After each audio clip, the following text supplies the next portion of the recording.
Why is Instagram Boost not working the way you want it to work for you? In this video, I will go over 4 key points to make sure your Instagram Boost is getting you the best possible results you can get.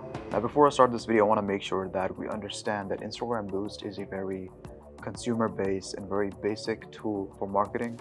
So these platforms want your money, so they've made it very simple for anyone to access this level of advertisement. So the first point, and by the way, all of these points will be super important, but if I had to measure the level of importance amongst all these points, the first one is very, very important: your ad creative.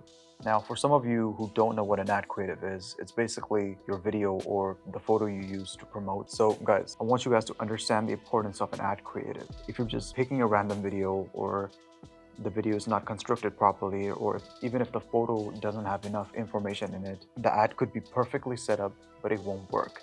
Your ad creative defines the whole ad. This is one of those points where you could go to the base level of marketing to the absolute top-notch level of marketing. The ad creative is going to make all the difference. So before you even consider promoting anything, make sure you have a solid ad creative. Now let's talk about a solid ad creative. So let's say you are a med spa, for example, or even a restaurant. So for a med spa, your ad creative could be you showing the services. You could be doing an explainer video. So explainer video is basically you just coming onto a camera and explaining what you do, the services, your expertise, and make sure the video is constructed properly. Make sure your video has a good hook, make sure it has value in it, and make sure it has a good call to action.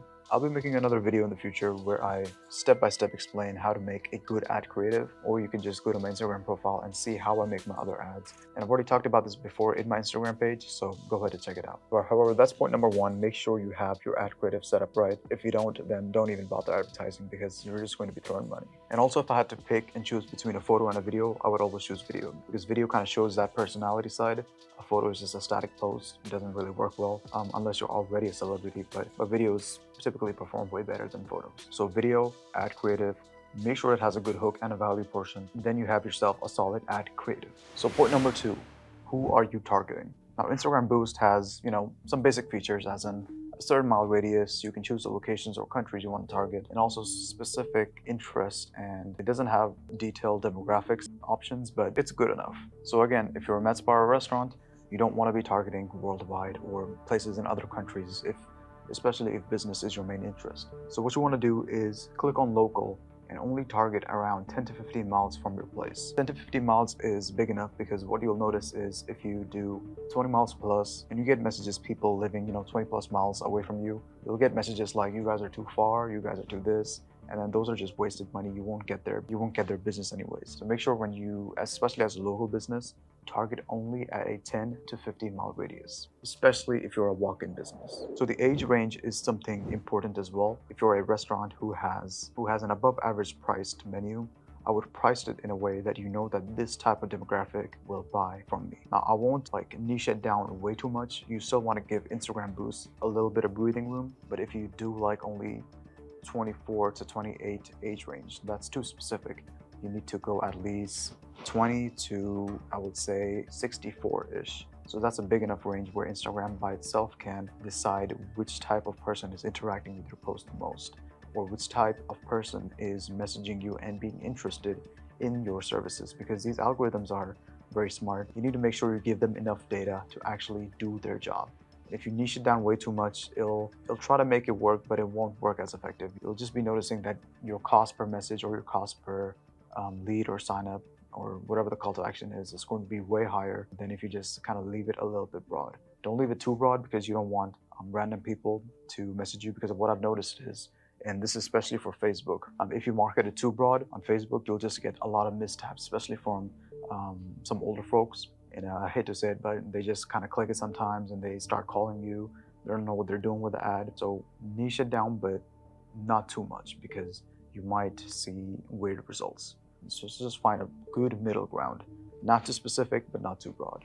All right, point number three.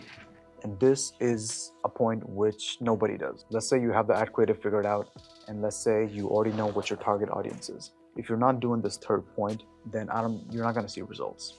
Let your ad run for at least a week. 7 to 8 days, let it run.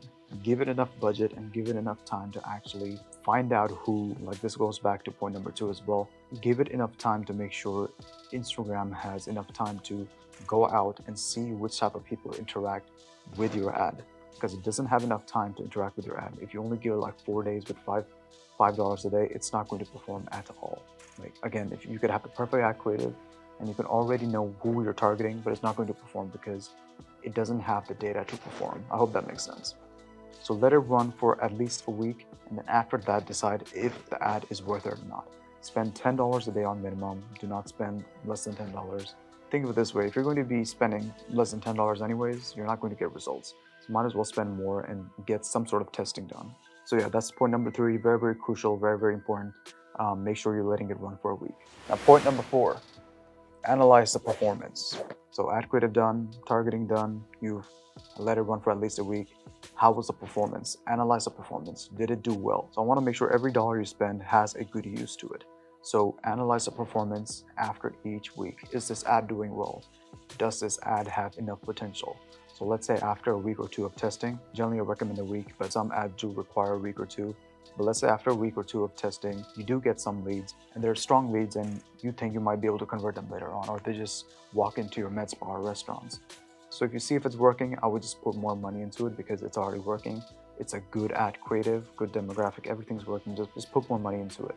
But on the other hand, if it's not performing, you're not getting any results out of it, I would just stop it and work on another ad creative. You need to keep doing this cycle till you finally find an ad that actually performs.